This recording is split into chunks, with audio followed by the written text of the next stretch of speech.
Hello everyone, एक बार फिर से स्वागत है आप सबका मेरे यूट्यूब चैनल शगुंतला गर्ग क्लासेस पे। तो आज की वीडियो के अंदर हम करने वाले हैं हमारे profit and gain from business and profession के न्यूमेरिकल क्वेश्चंस। तो चलिए बिना टाइम वेस्ट किए अपने क्वेश्चंस को शुरू करते हैं। तो सबसे पहला क्वेश्चन अगर हम देखें तो आपके सामने क्या है, देखिए। Mister Amitabh prepare the profit and loss account of his cloth shop for the year ended 31 March 2025। Find out his income from business for the assessment year 26-27। Mister Amitabh है, उन्होंने प्रॉफिट एंड लॉस अकाउंट बनाया हुआ है अपनी shop का, और आपको यहाँ पर क्या करना है, पीजीबीपी की इनकम कैलकुलेट करनी है कि कितनी इनकम आपकी टैक्सेबल इनकम होगी। और आप देखिए आपको क्या गिवन है, आपको एक साइड डेबिट साइड जहाँ पर आपको सारे के सारे एक्सपेंसेस गिवन है, दूसरी साइड आपको क्रेडिट साइड गिवन है, और आपको जो है लास्ट में नेट प्रॉफिट दिया हुआ है, और आपको बोला है कि आपको पीजीबीपी कैलकुलेट करना है। तो देखिए इस क्वेश्चन में शुरू करते हैं। तो सबसे पहले हमें इस क्वेश्चन को शुरू करने के लिए सबसे पहले हमें क्या लेना होता है, हमें लेना होता है प्रॉफिट, जो कि प्रॉफिट एंड लॉस अकाउंट के अकॉर्डिंग जितना प्रॉफिट आता है हम उसको कंसीडर करते हैं। और यहाँ देखिए यहाँ पर मेरा प्रॉफिट कितना दिया हुआ है, 2,11,500 जो है वो मेरा क्या दिया हुआ है, प्रॉफिट दिया हुआ है अकॉर्डिंग टू P&L अकाउंट, आप यहाँ देख सकते हैं। ठीक है, उसके बाद में अब हमें सारी आइटम्स को देखना है कि इनमें से कौन कौन सी आइटम तो करेक्टली यहाँ पर आपने डाली हुई है और कौन सी आइटम जो कि डिसअलाउड होती है आपके इनकम टैक्स के अकॉर्डिंग, बट स्टिल आपने उसे जो है P&L अकाउंट में डाल रखा है, तो उसको हमें दोबारा से एडजस्टमेंट करना पड़ेगा। तो देखिए सबसे पहली आइटम है आपकी सैलरी एंड वेजेस। तो सैलरी एंड वेजेस तो अलाउड होती है आपके पीजीबीपी में, क्योंकि ये तो आपके बिजनेस का ही पार्ट है। आप बिजनेस में क्या करते हो, सैलरी या वेजेस तो दोगे ना अपने वर्कर्स को। ओके, सेकेंड है रेंट। रेंट भी आपका बिजनेस का पार्ट होता है। हाउस होल्ड एक्सपेंस, आप जरा एक बात बताइए, घर के खर्चे जो है वो आपने 82,000 किए हुए हैं, क्या हाउस होल्ड एक्सपेंस आपका बिजनेस का पार्ट है? नहीं। तो फिर इनकम टैक्स बोलता है तो आपने इसे फिर अपना प्रॉफिट एंड लॉस निकालते टाइम इसको एक्सपेंस क्यों दिखाया? तो इट मीन्स आपको ये क्या है, ये डिसअलाउड एक्सपेंस होता है, जिसको आपको दोबारा से क्या करना पड़ेगा, ऐड बैक करना पड़ेगा। जितने भी आपके डिसअलाउड एक्सपेंस होते हैं उनको आपको ऐड करना होता है। तो इसमें सबसे पहला हमारा क्या आएगा, हाउस होल्ड एक्सपेंस, जो कि कितना है आपका 82,000, जिसको आप क्या कर दोगे, दोबारा से ऐड बैक कर दोगे। Clear? Okay. Income tax, income tax आप अपने P&L में क्यों दिखाओगे, क्योंकि ये तो हमें लास्ट में पे करना होता है, तो ये भी आपका डिसअलाउड है। तो इनकम टैक्स जो 900 रुपीज़ का है वो भी आपको यहाँ पर ऐड करना पड़ेगा। एडवर्टाइजमेंट आपके बिजनेस का ही खर्चा होता है, तो इसको आपको नहीं करना है। पोस्टेज एक्सपेंस, ये भी बिजनेस का पार्ट है। गिफ्ट टू रिलेटिव्स, आपने अपने रिश्तेदारों को गिफ्ट दिया है 900 रुपये का, तो क्या वो बिजनेस का काम है क्या? नहीं, तो वो बिजनेस से उसका कोई लेना देना नहीं है, तो वो भी आपको यहाँ पर ऐड बैक करना पड़ेगा, क्योंकि ये एक्सपेंस भी आपका डिसअलाउड एक्सपेंस है। उसके बाद में आता है फायर इंश्योरेंस प्रीमियम 400 रुपीज़। ये तो ठीक है, आपका अलाउड होता है, क्योंकि आपने अपने बिजनेस में जो है कहीं आग ना लग जाए उसके लिए आपने अपना इंश्योरेंस करवा रखा है, तो दैट्स फाइन। उसके बाद में आता है लाइफ इंश्योरेंस प्रीमियम। तो जरा एक बात बताइए, लाइफ इंश्योरेंस प्रीमियम तो पर्सन का होता है ना, और बिजनेस में अगर किसी भी पार्टनर का, किसी भी पर्सन का अगर आपने लाइफ इंश्योरेंस प्रीमियम करवाया है तो वो बिजनेस का खर्चा नहीं है, तो उसको यहाँ से हटाना पड़ेगा। तो ये जो 2100 है ये भी आपके क्या है, अलाउड नहीं होते हैं, इसको भी आपको क्या करना पड़ेगा, ऐड बैक करना पड़ेगा। उसके बाद आता है बैड डेट्स रिजर्व। देखिए दो चीजें होती है, एक होता है बैड डेट्स और एक होता है उस बैड डेट्स के लिए रिजर्व बना लेना। अगर आपके कोई बैड डेट्स हुए हैं, कुछ पैसा था जो कि आपका डूब गया, तो वो तो बिजनेस का खर्चा माना जाएगा। खर्चा का मतलब बिजनेस का लॉस हो रहा है एक तरह से। लेकिन अगर आपने उसके लिए रिजर्व बना रखा है, उसको बैड डेट से निकलने के लिए आपने पहले से रिजर्व बनाना शुरू कर दिया और उसमें पैसा डालना शुरू कर दिया, तो वो अलाउड नहीं है। तो इट मीन्स ये जो बैड डेट्स रिजर्व है ये भी आपको दोबारा से ऐड करना पड़ेगा। ओके, देन ऑडिट फीस, ये आपके बिजनेस का पार्ट है। तो एक्सपेंस वाली साइड हमने सारी कवर कर ली, और जिसमें हमने देखा कि कौन कौन सी आइटम जो है वो आपकी डिसअलाउड है और उन्हें हमें ऐड करना है। ठीक है, अब जरा क्रेडिट साइड देखें, तो क्रेडिट साइड में सबसे पहले ग्रोस प्रॉफिट दिया है, दैट्स फाइन। नेक्स्ट दिया है गिफ्ट रिसीव फ्रॉम रिलेटिव्स।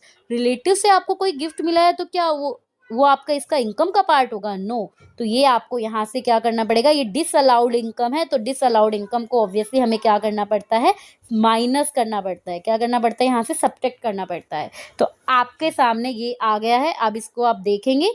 इन सबका अगर आप जो है एडिशन और सब्ट्रैक्ट करेंगे तो लास्ट में जो आएगा वो आपका टैक्सेबल इनकम आ जाएगा। तो जरा देखिए यहाँ पर, ये सब हमने यहाँ पर ऐड कर दिया और यहाँ पर लास्ट में इसको लेस किया, तो मेरी जो टैक्सेबल इनकम आ गई बिजनेस से वो कितनी आ गई, 2,97,925 जो है वो मेरी पीजीबीपी की टैक्सेबल इनकम आ गई। तो आई होप आपको ये समझ में आया होगा, इजी है, right?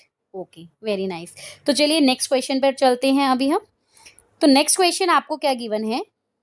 Given below is the profit and loss of a timber merchant for the year ended 31st March 2019. Calculate total income for the assessment year 1920. देखिए यहाँ पर जो है 2019 है, तो आपके माइंड में ये होगा कि मैम ये तो पुराना क्वेश्चन है, तो अभी न्यू रिजिम के हिसाब से हम इसे कैसे करेंगे? देखिए अभी इसमें जो अमेंडमेंट्स थी वो मैंने आपको वीडियोस में बता दी है, जहाँ पर भी चेंजेस थे। यहाँ पर इस क्वेश्चन में कोई चेंजेस नहीं है। आप इसको 2025 और 2026 टू 2027 ये लो, मैंने इसको चेंज कर दिया और ये अब बन गया है आपका न्यू रिजिम के अकॉर्डिंग। क्लियर? तो नॉट अ बिग डील। अब देखिए क्वेश्चन में क्या गिवन है, आपको एक तरफ डेबिट साइड दिया है, वही दूसरी तरफ क्रेडिट साइड दिया है, और आपको बोला है आपको टैक्सेबल इनकम निकालनी है। तो जरा जल्दी से देख लेते हैं कौन कौन सी आइटम डिसअलाउड होनी चाहिए और कौन सी आइटम अलाउड होनी चाहिए। सबसे पहले ओपनिंग स्टॉक, ये तो आपका अलाउड होता है। परचेज, ये भी हम डालते हैं। वेजेस आपके बिजनेस का पार्ट है। ऑडिट फीस, ये भी आपके बिजनेस का पार्ट है।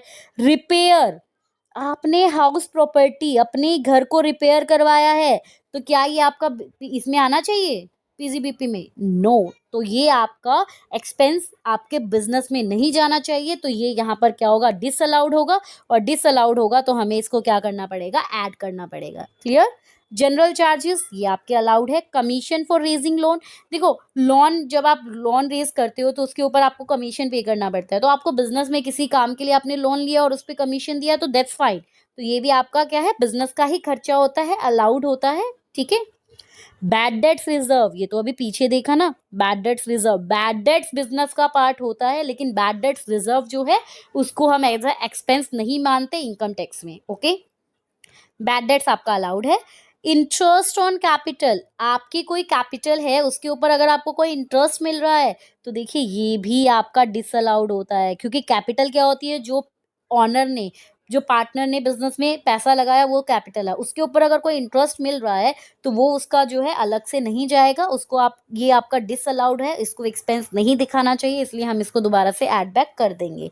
उसके बाद में अगर आपने स्टाफ वेलफेयर फंड में कंट्रीब्यूशन किया, तो ये तो देखो एक चैरिटी हो गई ना, और चैरिटी कर रहे हो तो यहाँ पे इनकम टैक्स ने बोला कि ये अलाउड नहीं होगा, ये आपका डिसअलाउड है, तो इसको जल्दी से ऐड बैक कर दो। ओके, आपने इनकम टैक्स के लिए प्रोविजन बनाया है, तो ये भी आपका अलाउड नहीं है। अभी हमने बात किया था कि कोई इनकम टैक्स है, पे किया है, कोई प्रोविजन बनाया है, तो that will be not allowed in income tax act as an expense. तो इसे डिसअलाउड किया जाएगा और वापस से इसे ऐड किया जाएगा ताकि प्रॉफिट को करेक्ट किया जा सके। क्लियर? तो डेबिट साइड हमने देख लिया। जरा क्रेडिट साइड चलते हैं। क्रेडिट साइड में आपको सेल गिवन है।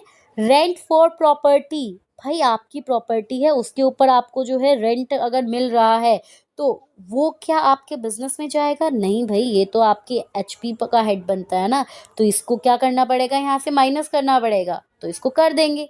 तो चलिए जरा क्वेश्चन देखते हैं। ये रहा क्वेश्चन का आंसर आपके सामने। देखिए आपको रिपेयर आपको ऐड करना है। सबसे पहले यहाँ पे प्रॉफिट एज पर P&L कितना दे रखा है? 2,50,000, तो हमने 2,50,000 डाल दिया। रिपेयर आपको दे रखा है हाउस प्रॉपर्टी का, वो हमने ऐड किया।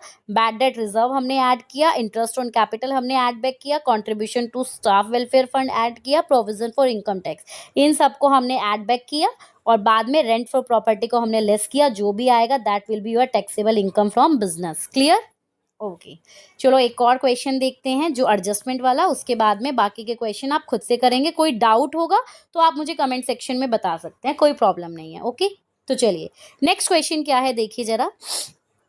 आपके सामने प्रॉफिट एंड लॉस अकाउंट दे रखा है मिस्टर एक्स का, और आपको बोला है कि आपको बिजनेस की टैक्सेबल इनकम निकालनी है। आपको देखिए ये अकाउंट दिया हुआ है जिसमें डेबिट साइड, क्रेडिट साइड आपको गिवन है, और कुछ एडजस्टमेंट दिया हुआ है। ये एडजस्टमेंट आपको करना है। क्लियर? ओके, देखिए सबसे पहली एडजस्टमेंट क्या है? Mister X carry on his business from rented premises, half of which is used as his residence.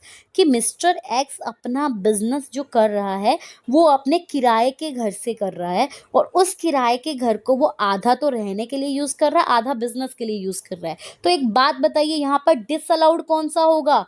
वो आधा घर जिसमें वो खुद रह रहा है, जहाँ का वो रेजिडेंट है ना, जिस आधे घर में वो रह रहा है, वो उसका डिसअलाउड होगा, क्योंकि वो तो हाउस प्रॉपर्टी में जाना चाहिए, वो बिजनेस में क्या कर रहा है, राइट? ओके। नेक्स्ट एंट्री क्या है आपके एडजस्टमेंट, मिस्टर एक्स ने एक कार खरीदी 20,000 रुपए की, उसके ऊपर 20% डेप्रिसिएशन उसने कार पे चार्ज किया, ठीक है। और कार उस साल आपने बेच दी कितने की, 15,000 की। कितने की बेच दिया, 15,000 की, सॉरी 17,000, सॉरी कार उसने कितने की बेच दी, 17,000 की। उस कार को उसने 3/4 तो बिजनेस के लिए यूज किया और 1/4 उसने पर्सनल यूज के लिए किया। कितना, 3/4 बिजनेस के लिए यूज हुआ और 1/4 उसका पर्सनल यूज हुआ। Clear, okay. Then medical expense जो थे वो सारे के सारे मिस्टर एक्स बीमार हुआ तो उसके ट्रीटमेंट में लगे, और वेजेस के अंदर जो है आपके मिस्टर एक्स की ड्राइवर जो है, मिस्टर एक्स ड्राइवर जो है 10 महीने वेजेस में 250 रुपीज पर मंथ इंक्लूड है। किसका, मिस्टर एक्स के ड्राइवर का, फॉर 10 मंथ्स, 10 मंथ्स के लिए उसने बोला है, 10 मंथ्स के लिए। लेकिन अगर आप यहाँ देखोगे 31 मार्च 2019 का आपको लेना है तो आपका पूरा 12 महीने ही बन जाएगा। क्लियर, तो चलिए अब इसको सॉल्व करते हैं। तो इस क्वेश्चन को सॉल्व करने के लिए देखिए आपको क्या क्या इसमें इंक्लूड करना है। ओपनिंग स्टॉक, ये तो अलाउड है। परचेजेस, इसमें भी कोई एडजस्टमेंट नहीं दे रखी है and this will be allowed. उसके बाद में वेजेस की बात करते हैं, वेजेस में आपकी एडजस्टमेंट है। तो एडजस्टमेंट में बात करें तो देखिए वेजेस कितना दे रखा है, 20,000, राइट। लेकिन अगर मैं वेजेस में बात करूं तो वेजेस में आपके ड्राइवर की सैलरी भी तो ड्राइवर की वेजेस इंक्लूड है, ठीक है। और आपको पता है कि जो कार थी ड्राइवर वाली वो तो सिर्फ 3/4 ही बिजनेस के लिए यूज हो रही थी ना, बाकी 1/4 तो पर्सनल यूज के लिए थी। तो इसको अब हमें क्या करना पड़ेगा, यहाँ पर इसको हमें कैलकुलेट करना पड़ेगा। तो इसको कैसे कैलकुलेट करेंगे जरा देखिए।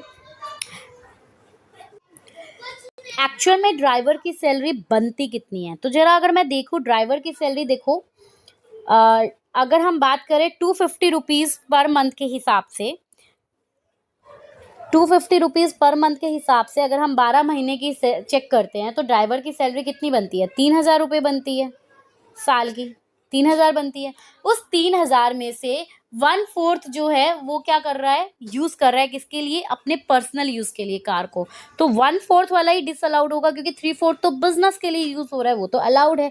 तो 3,000 का अगर 1/4 अगर मैं निकालती हूँ तो आपका कितना आएगा, 750 रुपीज आएगा। और ये 750 रुपीज आपका क्या है, डिसअलाउड है, जिसको आपको दोबारा से ऐड बैक करना पड़ेगा।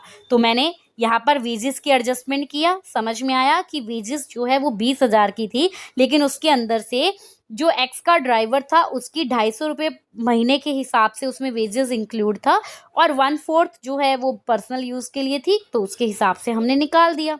ओके। उसके बाद में है रेंट, रेंट आपको 46,000 दे रखा है, लेकिन रेंट पूरा 46,000 आपके पूरे घर का है, जिसमें से आधा तो आपने बिजनेस के लिए यूज किया और आधा घर के लिए ना। इसका मतलब हाफ ऑफ रेंट ही आपके डिसअलाउड होगा। तो 46,000 का अगर आप हाफ करोगे तो कितना आएगा, 23,000। 23,000 जो कि आपने अपने पर्सनल यूज के लिए रखा, जिसमें आप रह रहे थे, वो यहाँ पर डिसअलाउड हो जाएगा। बाकी का 23,000 आपका अलाउड हो जाएगा, ठीक है। उसके बाद में आता है repair of car. Repair of car आपको कितनी दिया है, 3,000 रुपये।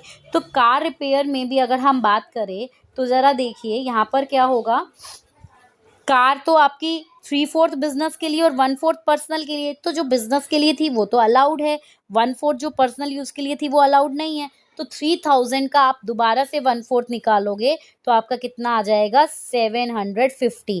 तो ये जो रिपेयर वाला है आपका कार का, ये भी आपका 750 रुपये क्या हो जाएगा, डिसअलाउड हो जाएगा, जिसको आपको ऐड बैक करना पड़ेगा। क्लियर।